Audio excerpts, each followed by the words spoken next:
Hello guys and welcome back to another Premier League predictions video. Today we return with Game Week 14 and we'll also take a look at how we got on in Game Week 13 where we didn't have a very good week. Kicking off Game Week 14 we actually have no early game on the Saturday, so first 3 o'clock kickoff of the day sees Arsenal taking on Wolves, where I've gone for a 3-1 victory. I think it's pretty self-explanatory. Arsenal on very good form, Wolves very inconsistent. I can't see anyone will have predicted anything different than an Arsenal win in this one. In Game 2, we have the struggling Hatters travelling to the G-Tech to take on Brentford, who nearly got away with a very good point against Arsenal in Game Week 13, but the Gunners did go on to find that late winner through Kai Havertz. This week, I have gone for Brentford to win, though, just by a single goal to nil, and despite Luton being down the bottom of the table, I don't think they've actually played that bad in most of their games this year. They've not really been battered by anyone despite losing quite a few games this season, so I think it'll be a tight one. Brentford don't score a huge amount of goals either, so I've gone for just a single goal to nil. In Game 3 we have another huge basement battle down at the bottom of the league as Burnley host Sheffield United at Turf Moor. Tough one to predict because these bottom of the table clashes can really go either way. On this occasion I have gone for Vincent Kompany's side to pick up the 3 points. I think despite them being rock bottom at the moment, I do think that they've shown signs, whereas for Sheffield United it's looking pretty bleak at the moment. They have picked up points and they did get that win against Wolves a couple of weeks ago, but I still don't think they look that great.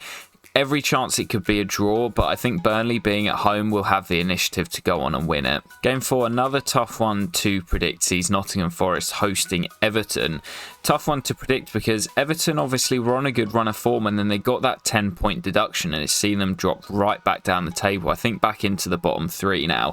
Forest a little bit inconsistent. They are generally very good at home. I was very tempted to go for a Forest win, but they've not been in very good form recently. With them having this good home record, I didn't think they'd lose, and Everton's away form is pretty dire, so I settled for 1 apiece and think that it will be a draw. Game 5 is the late kickoff on Saturday with Forest Everton coming at 5:30. Newcastle host Manchester United at 8 o'clock. I think it could be a bit of a crack at that. United's recent games have seen quite a few goals. They're not very good at the back, and Newcastle scored 4 in their last game against Chelsea at St James's Park. So I've gone for more goals today with a 3-2 victory for the Magpies. I think they will win. I just don't think United have it at the moment. They just can't seem to get over the line. I know they had a good win against Everton at Goodison Park where a lot of people thought they were going to lose, but then they went and bottled a 2-goal lead twice away in Turkey as they faced Galatasaray in the Champions League. Tough place to go, but they just don't really have that grit and that steel at the moment. I don't see them going to St James's Park and somehow coming away with the victory. Game 6 sees us heading into Sunday and Bournemouth host Aston Villa, one of the most informed sides in the league to kick off the campaign. Emery's side have been on great form, although it is generally their home form that's better than their away form, but they are off the back of the brilliant victory away at the Tottenham Hotspur Stadium, where Ollie Watkins scored once again. I've just transferred him into my FPL team, which means he's probably going to blank this weekend, and although I do think both teams will score because Villa don't generally tend to keep clean sheets, I have gone for Villa to win it by 3-1 just because they're on such good form.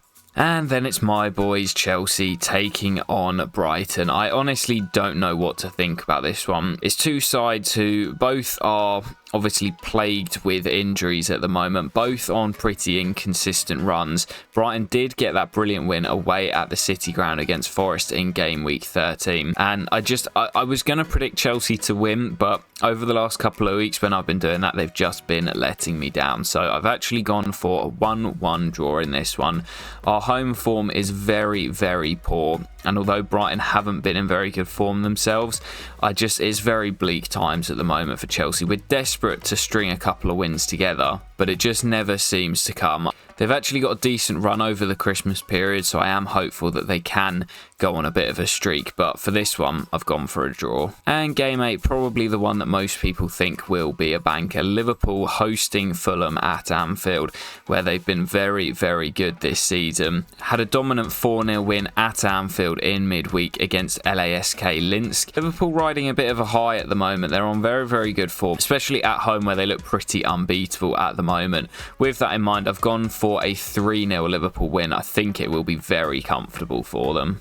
And game 9 is a game that always seems to produce goals. I don't know what it is about this fixture, because Palace generally are pretty solid and don't score a lot of goals. Same can be said about West Ham as well, but in this fixture there just always seems to be lots of goals. I don't know the exact stats, but I know in recent fixtures over the last probably 2 years or so, there's been like a 4-3, a couple of 3-2s. I think there was a 2-2 at the London Stadium as well a couple of years ago. So it's always a game full of goals. So with that in mind, I've gone for a 2-2 draw. It's a hard one to predict, but with the history of the fixture, I just decided to go for lots of goals either way. And speaking of lots of goals, I've gone for another goal clutch in the final game of the fixture, Manchester City against Tottenham. Now, in most weeks, Manchester City are just a bit of a banker. You think they're going to win most games, but Tottenham are sort of their kryptonite. They've got a pretty poor record over them after the last couple of seasons. But with all the injuries and suspensions in mind for Tottenham, I have gone for City to win this, but by 3-2. It's another fixture that generally produces a lot of goals. And I think if Tottenham had their full strength team available that they had at the start of the season, I think there's every chance they could go there and potentially win with the history they have in the fixture. But with the injuries and the Tottenham lineups over the last couple of weeks struggling to create chances without Maddison, I've gone for City to win it, but another goal gluts by 3-2. And my Joker game this week, I said it as I was reading them out, probably the one game that seems a bit of a banker this weekend. Liverpool hosting Fulham, who don't really score a lot of goals. They're not particularly good at the back. Liverpool in great form. There's every chance that it doesn't finish 3-0, but surely Liverpool are going to win that on home soil. So that will do it for our fixture 14 predictions. Let's head over to the website and see how we got on in fixture 13, where, as I mentioned at the start, it was pretty bleak. So here we are then, guys. You might be looking at it and thinking, well, it's not too bad. You're still in the top 4, which is correct. But you can see we've lost quite a bit of ground to the 3 ahead of us, where it was all pretty competitive heading into game week 13. Still obviously happy to be in the top 4, but you can see it's very, very tight still below us, whereas above, as I say, a gap starting to appear. And that is because we had a really, really poor fixture. There were a couple of sort of shock results over the weekend, which we'll take a look at in a moment's time, but just the 3 points really set us back compared to everyone else. 0 correct scores, just the 2 correct results.